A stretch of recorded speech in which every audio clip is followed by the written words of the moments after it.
America మీద Europe క్రమంగా తిరుగుబాటుకే ముందుకొస్తుంది. ప్రత్యేకించి అమెరికా అధ్యక్షుడు ట్రంప్ తాజాగా మరో 3 దేశాలు కెనడా తందేనట, వెనిజులా తందేనట, బ్రెజిల్ తందేనట, ఇయన్నీ లాక్కుంటాడట. అటన్నిటితో కలిపి ఓ మ్యాప్‌లు పెట్టేస్తున్నాడు. అంటే ప్రపంచంలో ఎంత వింత అధ్యక్షుడు అమెరికాకే ఇంతవరకు ఎవడూ రాలేదు.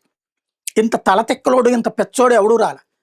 ఓ రకంగా చెప్పాలంటే 'మ్యాడ్ మెన్ రూలింగ్' అని ఎవడన్నా పుస్తకం రాయాలి ట్రంప్ విషయంలో.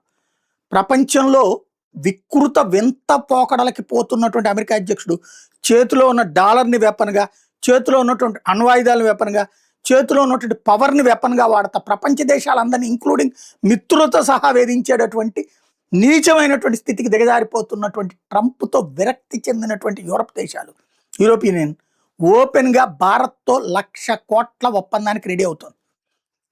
1,00,000 కోట్ల ఒప్పందానికి. అది కూడా ట్రంప్‌కి మంటెక్కుతోందని తెలిసి మరి ఉర్సులైనా వండర్‌లన్ ఎవరైతే యూరోపియన్ యూనియన్‌కి సంబంధించినటువంటి హెడ్ ఇప్పుడు ఆ విషయాన్ని ప్రకటించింది. మదర్ ఆఫ్ ఆల్ అన్నటువంటిది. అన్ని ఒప్పందాలకి తల్లి లాంటిది ఈ ఒప్పందం అని తేల్చి చెప్తోంది. దాంతో పాటుగా ఫ్రాన్స్ అమెరికా మాటను కాదు పొమ్మంటోంది. అదే సందర్భంలో యూరప్ దేశాలు గ్రీన్లాండ్‌ను లాక్కోవడానికి వీల్లేదంటున్నాయి. ట్రంప్ వితండవాదంతో అలాగే కొనసాగిస్తాడా, బుద్ధి మార్చుకుంటాడా, లేదంటే గనక ఒక హిట్లర్‌కి పర్యాయ పదంగా మారతాడా అనేది చూసుకోవాల్సి ఉంది.